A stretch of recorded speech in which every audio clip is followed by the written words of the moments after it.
Irmãos queridos, é uma bênção poder repartir com vocês, nesta noite, a palavra de Deus. Eu queria convidar você então para abrir comigo o texto bíblico de Daniel, capítulo 3. Profeta Daniel, capítulo 3. Profeta Daniel, capítulo 3. Esse texto diz: o rei Nabucodonosor fez uma imagem de ouro que tinha 60 côvados de alto e 6 de largo, ou seja, 30 metros de altura, 3 metros de largura. Levantou-a no campo de Dura, na província da Babilônia. Então o rei Nabucodonosor mandou juntar os sátrapas, os prefeitos, os governadores, os juízes, os tesoureiros, os magistrados, os conselheiros e todos os oficiais das províncias, para que viessem à consagração da imagem que o rei Nabucodonosor tinha feito, ou tinha levantado. Então se ajuntaram os sátrapas, os prefeitos, os governadores, os juízes, os tesoureiros, os magistrados, os conselheiros e todos os oficiais das províncias, para a consagração da imagem que o rei Nabucodonosor tinha levantado. E estavam em pé diante da imagem que Nabucodonosor tinha levantado.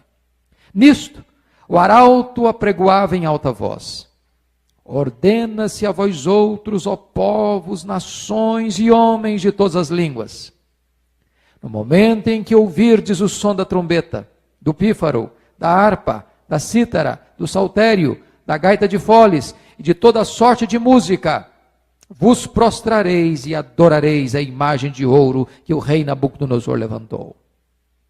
Qualquer que se não prostrar e não a adorar, será no mesmo instante lançado na fornalha de fogo ardente. Portanto, quando todos os povos ouviram o som da trombeta, do pífaro, da harpa, da cítara, do saltério, de toda sorte de música, se prostraram os povos, nações e homens de todas as línguas, e adoraram a imagem de ouro que o rei Nabucodonosor tinha levantado. Ora, no mesmo instante, se chegaram alguns homens caldeus e acusaram os judeus. Disseram ao rei Nabucodonosor: ó rei, vive eternamente. Tu, ó rei, baixaste um decreto pelo qual todo homem que ouvisse o som da trombeta, do pífaro, da harpa, da cítara, do saltério, da gaita de foles, de toda sorte de música, se prostraria e adoraria a imagem de ouro. E qualquer que não se prostrasse e não adorasse, seria lançado na fornalha de fogo ardente.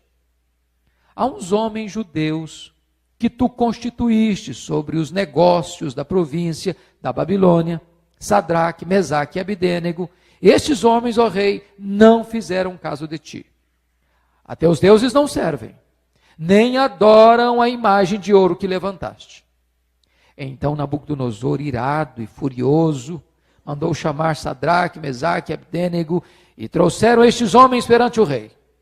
Falou Nabucodonosor e lhes disse: é verdade, ó Sadraque, Mesaque e Abidênego, que vós não servis a meus deuses, nem adorais a imagem de ouro que levantei? Agora, pois, estáis dispostos, e quando ouvirdes o som da trombeta, do pífaro, da cítara, da harpa, do saltério, da gaita de foles, prostrai-vos e adorai a imagem que fiz. Porém, se não a adorardes, sereis no mesmo instante lançado na fornalha de fogo ardente. E quem é o Deus que vos poderá livrar das minhas mãos? Responderam Sadraque, Mesaque e Abidênego ao rei: ó rei Nabucodonosor, quanto a isto, não necessitamos de te responder. Se o nosso Deus a quem servimos quer livrar-nos, ele nos livrará da fornalha de fogo ardente e das tuas mãos, ó rei. Se não, fica sabendo, ó rei, que não serviremos a teus deuses, nem adoraremos a imagem de ouro que levantaste.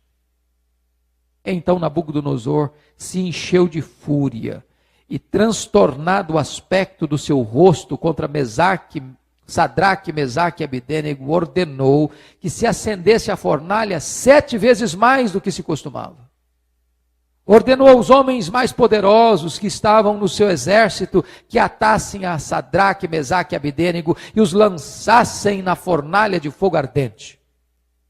Então, estes homens foram atados com seus mantos, suas túnicas e chapéus e suas outras roupas, e foram lançados na fornalha sobremaneira acesa. Porque a palavra do rei era urgente, e a fornalha estava sobremaneira acesa. As chamas do fogo mataram os homens que lançaram de cima para dentro a Sadraque, Mesaque e Abidênego. Estes 3 homens, Sadraque, Mesaque e Abidênego, caíram atados dentro da fornalha sobremaneira acesa. Então o rei se espantou, se levantou depressa e disse aos seus conselheiros: não lançamos nós 3 homens atados dentro do fogo? Responderam ao rei: é verdade, ó rei. Tornou ele e disse: eu, porém, vejo 4 homens soltos que andam passeando dentro do fogo, sem nenhum dano. E o aspecto do quarto é semelhante a um filho dos deuses. Então se chegou Nabucodonosor à porta da fornalha, sobremaneira acesa, falou e disse: Sadraque, Mesaque e Abidênego, servos do Deus Altíssimo, saí e vinde. Então Sadraque, Mesaque e Abidênego saíram do meio do fogo. Ajuntaram-se os sátrapas, os prefeitos, os governadores e conselheiros do rei, e viram que o fogo não teve poder algum sobre o corpo destes homens. Nem foram chamuscados os cabelos da sua cabeça, nem os seus mantos se mudaram, nem cheiro de fogo passara sobre eles. Falou Nabucodonosor e disse: bendito seja o Deus de Sadraque, Mesaque e Abidênego, que enviou o seu anjo e livrou os seus servos que confiaram nele, pois não quiseram cumprir a palavra do rei, preferindo entregar o seu corpo a servirem e adorarem a qualquer outro Deus, senão ao seu Deus. Portanto, faça um decreto, pelo qual todo povo, nação e língua que disser blasfêmia contra o Deus de Sadraque, Mesaque e Abidênego, seja despedaçado, e as suas casas sejam feitas em monturo, porque não há outro Deus que possa livrar como este. Então, o rei fez prosperar a Sadraque, Mesaque e Abidênego na província da Babilônia. Amém? Nós vamos meditar sobre o tema prontos a morrer, não a pecar. Prontos a morrer, não a pecar. Eu queria convidar você para nós entrarmos agora no túnel do tempo e decolarmos nas asas do pensamento e voltarmos ao passado distante. Chegaremos e pousaremos na mais pomposa, rica e glamourosa cidade do mundo daquela época, a Babilônia, capital do império que dominava o planeta praticamente na época. Lá estava governando um homem megalomaníaco, que havia construído aquela grande, magnífica cidade para o seu próprio deleite, para a sua própria glória. A cidade dos jardins suspensos, dos palácios dourados, das avenidas de mármore branco, a cidade rica e cheia de luxo e pompa.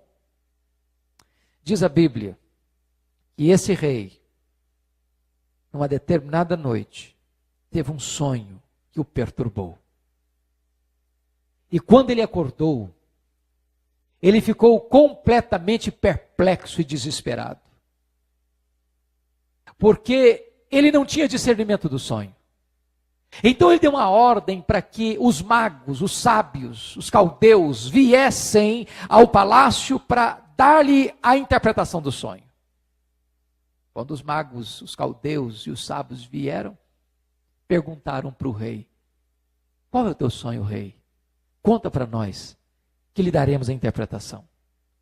O rei disse: não, se vocês são sábios, doutos, conhecedores, vocês é que vão me contar o sonho que eu tive. Se eu contar o que eu sonhei, vocês vão me engabelar, vocês vão pedir protelação de tempo, e vocês não vão me dizer coisa nenhuma. E eu agora determino uma coisa: ou vocês me contam o sonho e me deem a interpretação, ou vocês serão mortos. E os magos, os doutos, os sábios, os caldeus disseram para ele: rei, o que o senhor está pedindo para nós é impossível. Nenhum homem tem competência de fazer isso, só os deuses podem fazer isso, mas os deuses não moram na terra. O rei Nabucodonosor então expede uma ordem de seu comandante para matar todos os magos, sábios, caldeus da Babilônia. Obviamente, esta ordem atingiria a Daniel e os seus amigos.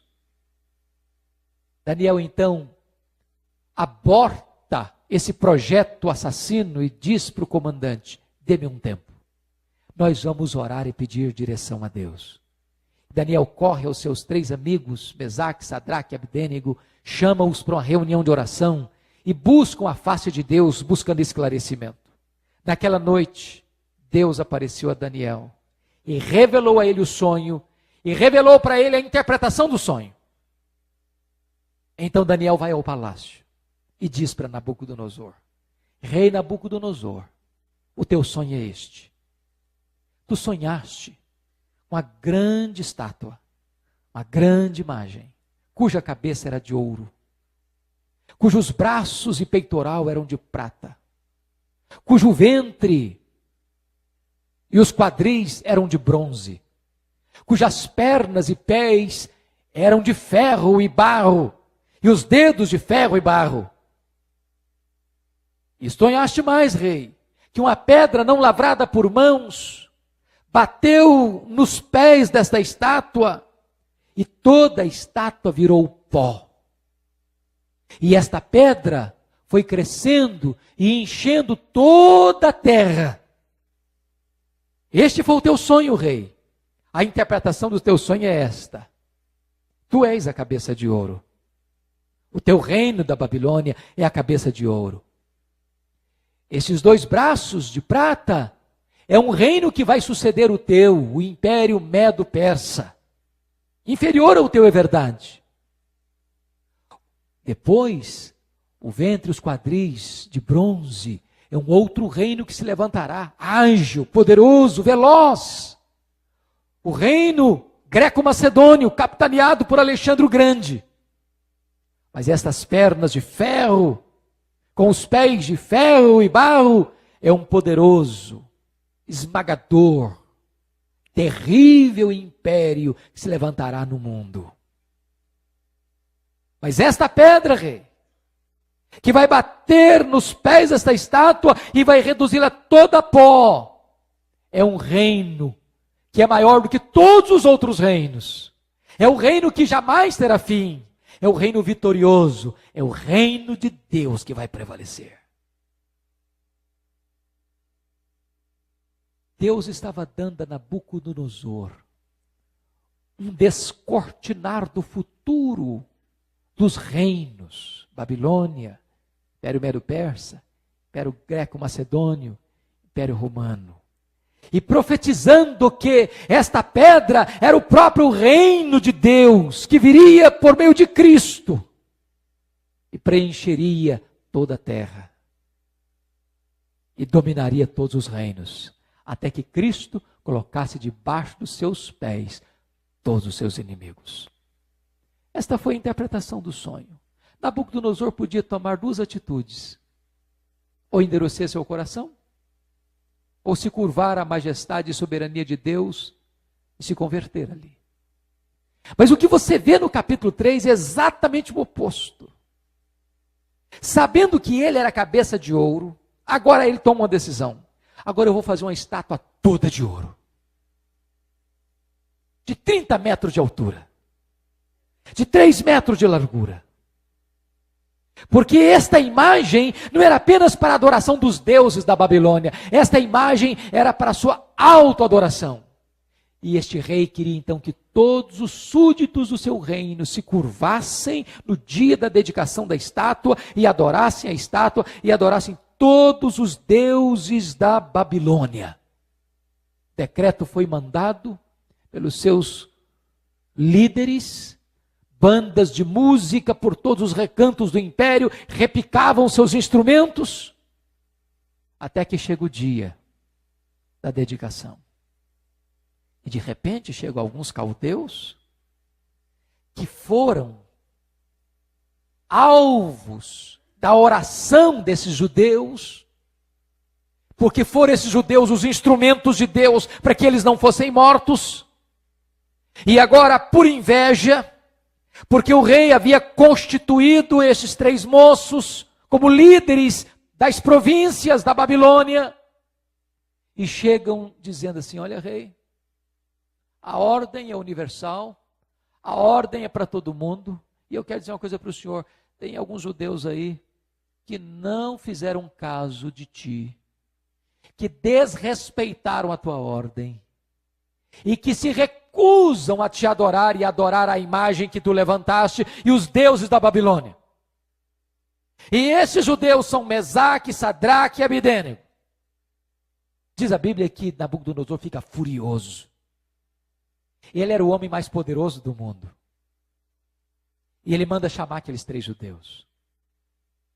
E confronta-os. É verdade, ó Mesaque, Sadraque, Abidênego, que vós não atentaste para as minhas ordens, que não se curvaram diante da imagem que eu levantei.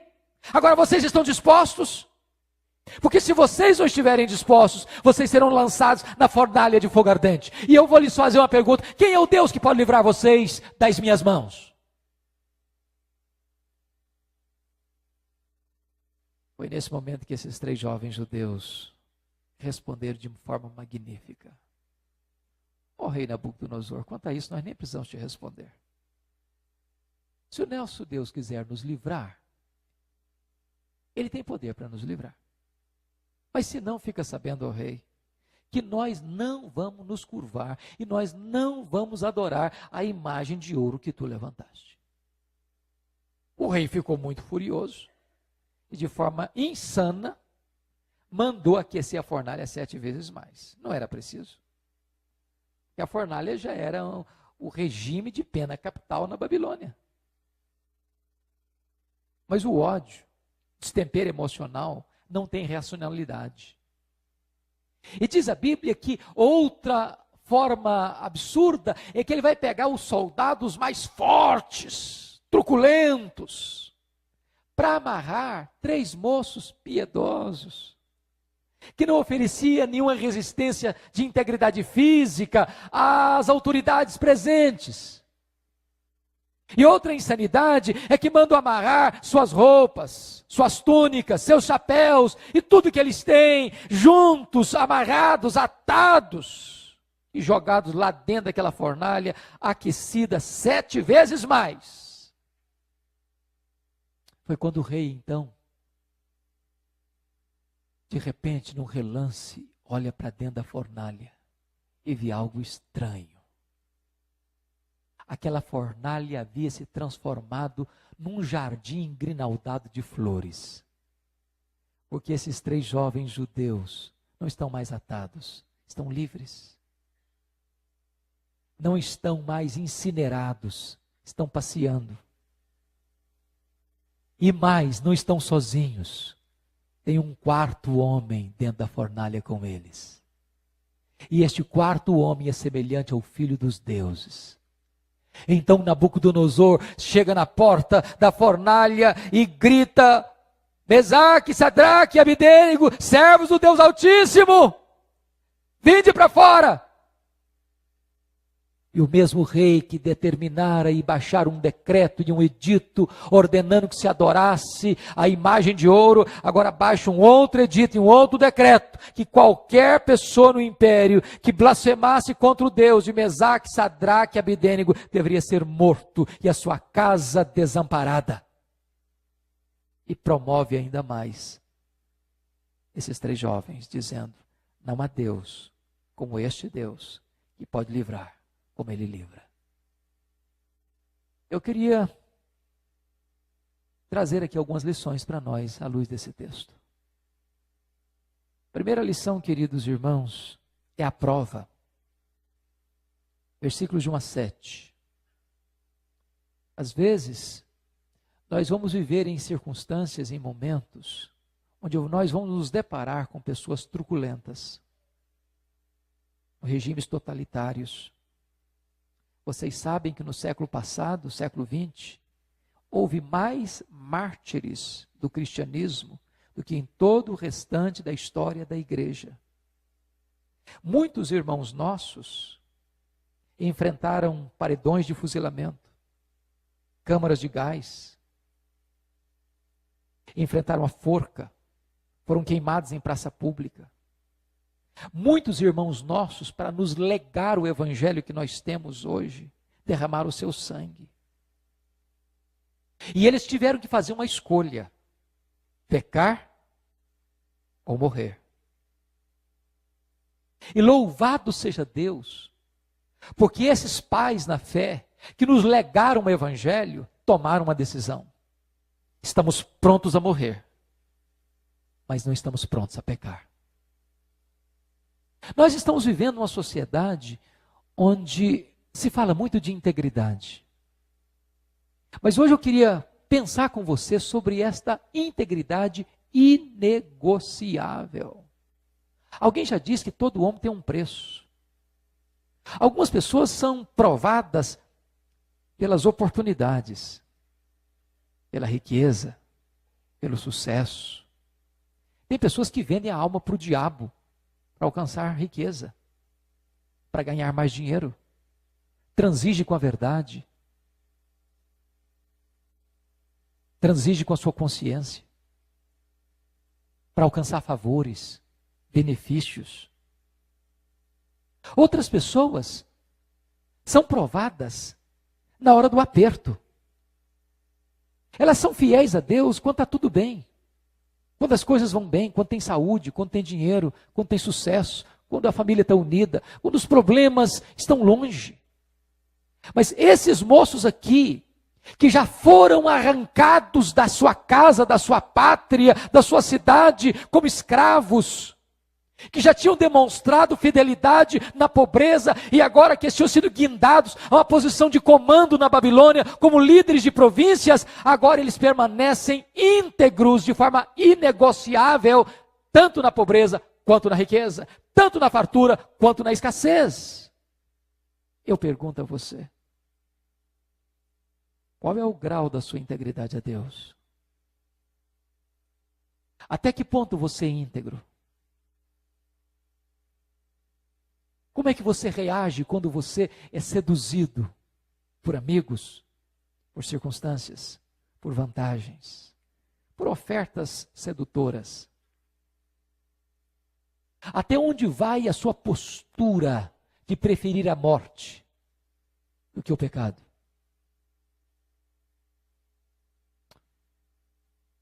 Segundo lugar, veja comigo a acusação, versículos 8 a 12. Veja você no verso 8, que as pessoas ingratas, elas têm memória curta.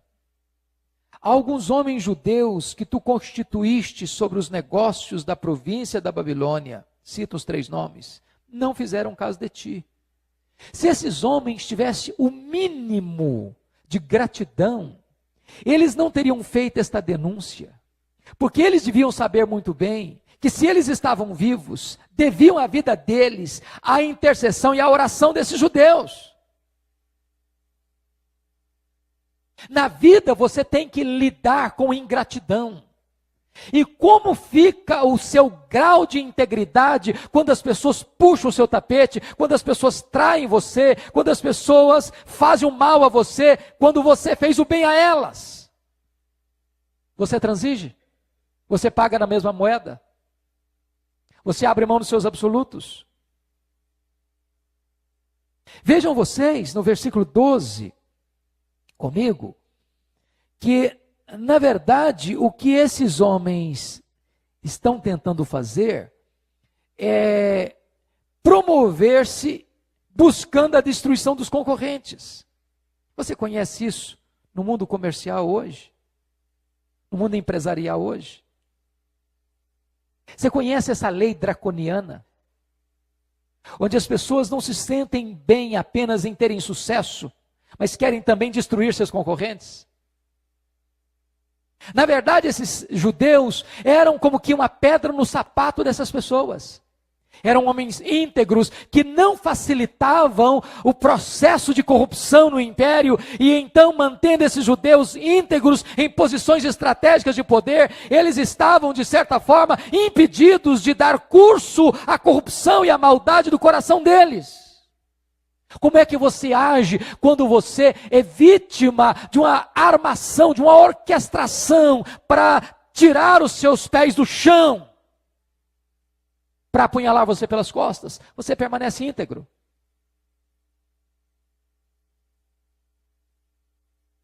As pessoas fiéis entendem que fidelidade é uma questão inegociável.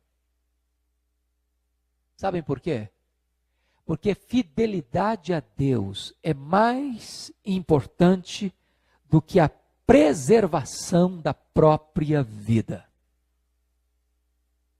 Nós estamos prontos a morrer, mas não estamos prontos a abrir mão dos nossos valores, dos nossos princípios.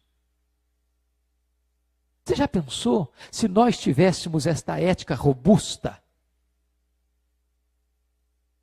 na escola, na universidade, no namoro, no casamento, nas transações comerciais, na nossa lida doméstica, nas nossas relações eclesiásticas, no universo político? Deus quer um povo que tenha uma integridade inegociável, que seja pronto a morrer, mas não a pecar.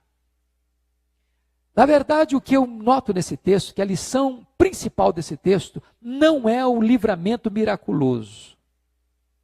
Para mim, a lição principal desse texto é a fidelidade inegociável. Talvez o milagre da fidelidade inegociável seja um milagre mais esplêndido e exponencial do que o próprio fato do quarto homem estar naquela fornalha para livrá-los do fogo e das amarras.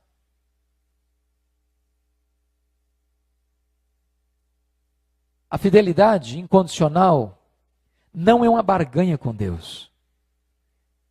Eu assisto muito isso hoje. Se Deus me abençoar, se Deus me der saúde, se Deus me der prosperidade, então eu vou ser fiel nos dízimos. Se Deus me abençoar, se Deus fizer isso, se Deus fizer aquilo, se Deus fizer aquilo outro, então eu vou frequentar a igreja com assiduidade. Se Deus me abençoar, se Deus fizer isso, se Deus fizer aquilo, então eu vou ser um crente consagrado. São como Jacó. Jacó, quando estava lá em Betel, fugindo da sua casa, ele disse: se Deus me abençoar, se Deus for comigo, se eu for próspero, se acontecer isso, se acontecer aquilo, então eu pagarei o dízimo. Isso é barganha. Isso é negócio. A questão é, você está pronto a ser íntegro? Você está pronto a ser fiel a Deus? Mesmo que você esteja dizendo: Deus pode até não me livrar, eu posso ir para a fornalha, mas eu não negocio a minha consciência. Eu não sirvo a Deus por aquilo que Deus dá, eu sirvo a Deus por quem Deus é. É no caráter de Deus que eu me estribo. É na fidelidade de Deus que eu me coloco. Quantos de vocês assistiram o filme O Advogado do Diabo? Acho que todos. Vocês percebem como o diabo é sutil? A Bíblia diz que nós temos que ficar precavidos em relação às ciladas do diabo. A palavra cilada lá no grego é a palavra metodeia, de onde vem a palavra métodos, estratagemas, esquemas. Talvez, depois de Deus, ninguém conheça a sua vida mais do que o diabo. Ele fica rodeando você 24 horas por dia, não tira férias, não descansa, não dorme. Buscando uma brecha, buscando um flanco, buscando uma oportunidade. Talvez você seja até uma pessoa robusta na sua ética em determinadas áreas. Talvez em relação a dinheiro você seja totalmente confiável. Pode entregar R$1 milhão na sua mão e você vai dar conta de cada centavo. Você pode estar passando aperto, que você não lança a mão daquilo que não é seu. Mas talvez na área do sexo, você é absolutamente fraco. Você não consegue resistir. E o diabo que ciranda e circunda, e olha e vigia, e procura uma brecha, ele vai criar situações, ele vai criar momentos, ele vai criar circunstâncias, ele vai colocar pessoas sedutoras à sua volta, ele vai tentar você de todas as maneiras, para ver se você negocia o inegociável. E esses 3 moços tomaram a decisão. Nós estamos prontos a morrer, mas nós não estamos prontos a pecar. Ceder à pressão da maioria pode destruir sua vida mais do que o fogo da fornalha. Meus irmãos, nós estamos falando de um império. E pelo que nos consta, possivelmente apenas esses 3 moços e Daniel, que estava talvez numa viagem num outro canto do império, foram vozes dissonantes. Eu fico imaginando o que é um jovem universitário numa classe onde todos os seus colegas não têm temor de Deus, não conhecem a Deus, e como esse jovem vai se posicionar com pureza. Como é que vai dizer não à sedução do mundo? Quando eu estava com os filhos em Vitória, na escola 2º grau, uma coisa me perturbava a alma. Era muito raro o dia que eu ia ao Colégio Darwin, em Vitória, que não tinha 2, 3 carros de som na porta da escola, panfletando os estudantes para show, para baile, para show e tudo enquanto é coisa que você possa imaginar. Como é que fica um jovem crente que vê os seus colegas indo para um baile, para uma boate, bebendo, fazendo e acontecendo, e ele se posicionar firmemente? Como é que fica um empresário que vê os seus pares prosperando, crescendo, avançando, porque estão aqui fazendo conchava aqui, fazendo conchava ali, dando propina ali, sendo corrompido acolá, e ele ficando para trás, e todo mundo avançando e recebendo privilégios e mais privilégios, e se enriquecendo tão rápido, e ele ficando para trás? Como é que fica a consciência de um empresário cristão numa situação dessa? Todo mundo está fazendo. É a maioria esmagadora. Só eu estou ficando para trás. Estou ficando um careta. Estou ficando um quadrado. Estou ficando desatualizado. Eu estou me tornando um ET no meio em que eu vivo. Talvez alguém pudesse chegar para aqueles moços dizendo: meus filhos, vocês são loucos fazendo um negócio desse. O que é que custa vocês cederem só nesse ponto? Vocês são tão jovens, vocês podem influenciar esse império, vocês podem abençoar essa nação. Ceda só um pouquinho, isso é estratégico, não vai custar nada, Deus sabe o coração de vocês. Fidelidade inegociável. Estou pronto a morrer, mas eu não estou pronto a pecar.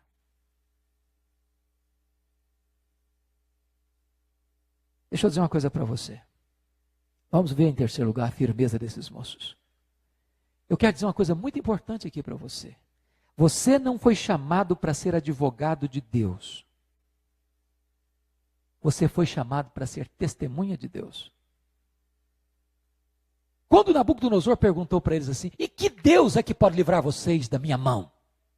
Eles podiam fazer uma apologia de teologia sistemática ali. Olha, rei, se eu quer saber, senta aqui que eu vou dar uma aula para o senhor quem é Deus. Eu vou primeiro dar os atributos incomunicáveis de Deus. O senhor sabe que Deus é autoexistente, que Deus é infinito, que Deus é imenso, que Deus é eterno, que Deus é imutável, que Deus é onipotente, que Deus é onipresente, que Deus é onisciente. Eles podiam fazer um estudo completo da teologia ali e dar uma aula para o rei sobre o Deus deles. Eles não fizeram nada disso.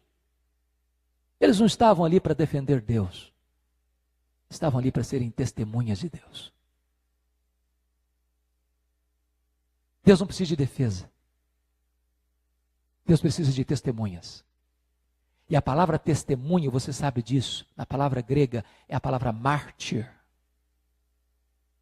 De onde vem a nossa palavra portuguesa mártir? Uma testemunha é alguém que está pronto a morrer, não a pecar. Agora notem vocês, você deve ter uma fé robusta, mas uma fé sem arrogância.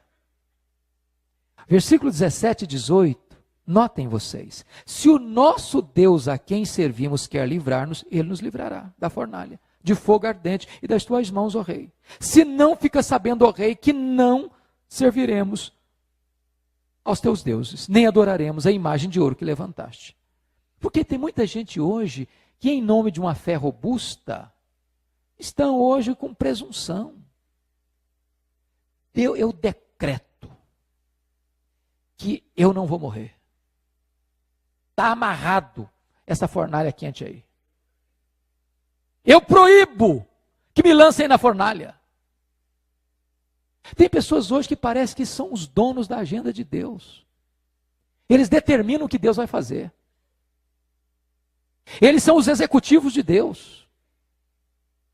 Esses moços não têm a agenda de Deus na mão. Eles não sabem o que Deus vai fazer. Eles sabem que Deus pode fazer.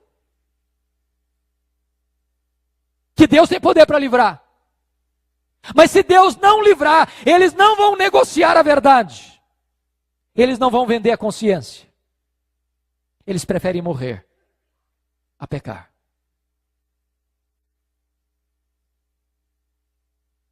Você deve ser fiel a Deus, não apenas pelo que Deus faz.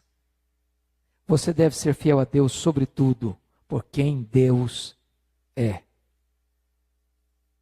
Religião não é um negócio, não é uma barganha. Você precisa estar firmado no caráter de Deus. E sabe, irmãos, pastor Arival falou aqui de avivamento. Deixa eu dizer uma coisa para os irmãos, o que eu entendo. Eu acho que um dos escritores mais oportunos do século passado foi A.W. Tozer. E A.W. Tozer disse o seguinte, que a maior necessidade da igreja é conhecer a Deus. Porque se você conhece o caráter de Deus, se você sabe quem Deus é, se você está comprometido com este Deus, então você resiste ao pecado, você resiste ao mundo, você resiste ao diabo. Então você está firmado numa rocha que não se abala. Você não está firmado em sentimentos, em vantagens imediatas. Você está firmado naquele que é a rocha dos séculos. Mais ainda, você deve fazer o que é certo e deixar as consequências nas mãos de Deus. Meu irmão, você não administra consequências. Essa ideia triunfalista de que se você crê em Deus, você vai triunfar. Se você crê em Deus, você vai prosperar. Se você crê em Deus, ou Deus vai abrir o mar, ou você vai passar por cima do mar. Não é verdade. A Bíblia diz em Hebreus 11 que uns, pela fé, foram poupados do fogo e da boca dos leões, e outros, pela fé, foram mortos. Alguns glorificam a Deus na vida, outros glorificam a Deus na morte. Portanto, quer vivamos, quer morramos, nós somos do Senhor. Você não administra a circunstância, você administra sim a sua confiança no Deus Todo-Poderoso. Você está firmado no caráter de Deus.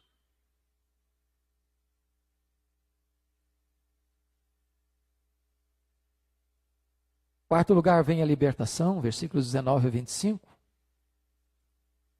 E o que me impressiona é que Deus às vezes não nos livra dos problemas, mas Deus nos livra nos problemas.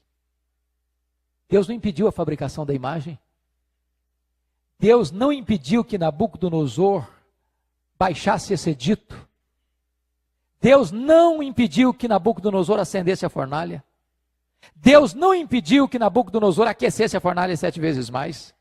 Deus não impediu que aqueles judeus fossem amarrados. Deus não impediu que aqueles judeus fossem jogados na fornalha.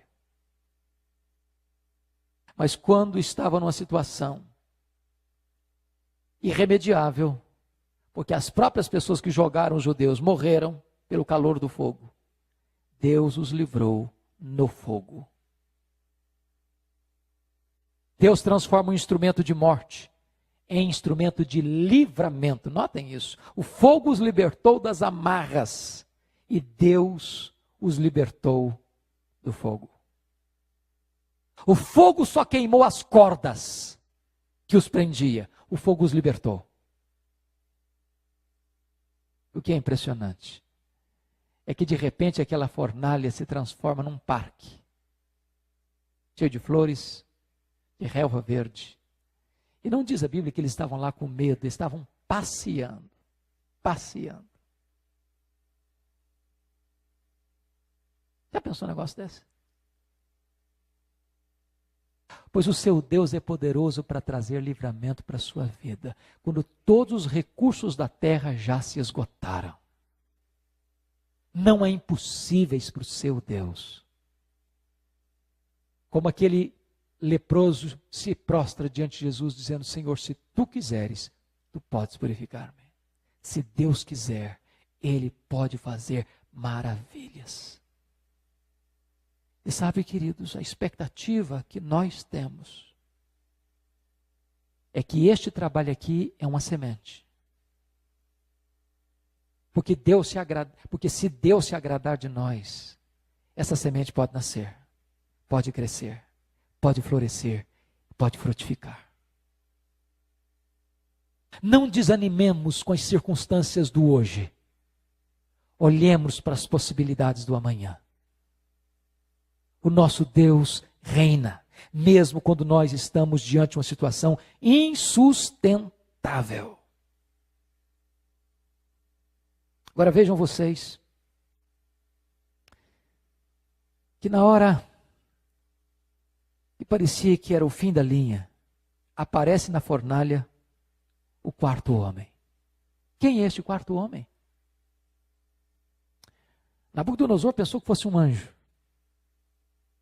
Mas eu quero crer que o quarto homem foi uma teofania do próprio Jesus pré-encarnado.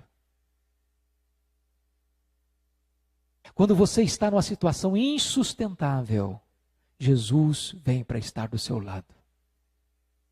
Quando você passar pelas águas, elas não vão submergir você. Quando você passar pelos rios, os rios não vão afogar você. Quando você passar pelo fogo, o fogo não vai queimar em você. E se Ele permitir que os rios, que as ondas e que o fogo queime você, você pode ter certeza de uma coisa: imediatamente seu espírito vai ser aperfeiçoado para entrar na glória.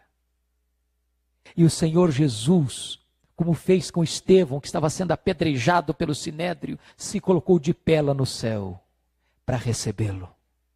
Talvez dizendo: bom está, servo bom e fiel, foste fiel no pouco, agora sobre muito eu te colocarei, entra no gozo do teu Senhor. Não compensa, meus irmãos, para alcançar favores imediatos, transitórios, negociar a verdade, transigir com a nossa consciência, ter uma integridade frouxa. Deus espera de nós coragem. Deus espera de nós fidelidade inegociável. Deus espera de nós que estejamos prontos a morrer, mas não a pecar. E o texto termina dizendo que diante desta postura desses três moços, de integridade inegociável, o nome de Deus foi exaltado em toda a Babilônia. E esses três moços foram promovidos. Aquilo que foi intentado contra eles, Deus reverteu em bênção. Porque Deus é o seu escudo e o seu protetor. Ele é o galardoador daqueles que o buscam. Que resposta você vai dar a esta palavra? Nós não estamos na Babilônia, mas talvez num país cujos valores são frouxos, muitos deuses, muitas seduções, muita corrupção. O que você faz e o que você vai fazer diante desta cena? Que Deus tenha misericórdia de nós, para que nesta noite nós assumamos uma posição semelhante a de Mesaque, Sadraque e Abdênego. Você quer orar comigo nesse sentido? Se você deseja fazer isso, colocar a sua vida diante de Deus, diante das pressões, dos perigos, das ameaças, das seduções, dizendo: Deus, fortalece a minha fé, Senhor, e ajude a ser íntegro. Eu quero me colocar nesta brecha. Se você deseja fazer isso, fique em pé onde você está. Eu quero orar em seu favor. Colocar sua vida diante do trono da graça de Deus.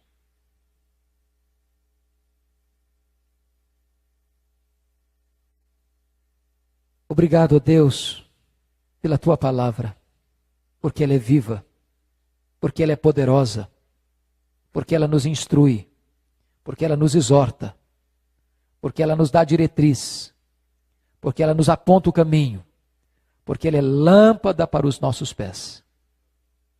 Deus, toma a nossa vida em tuas mãos.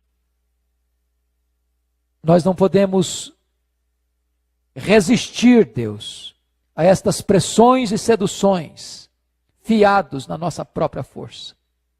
Capacita-nos, reveste-nos de poder, dá-nos uma vida íntegra, um caráter santo, uma vida pura, uma vida que exalte a Jesus, mesmo diante das circunstâncias mais estranhas e adversas. Porque certamente isso trará glória para o teu nome e honra para o teu povo. Em nome de Jesus. Amém.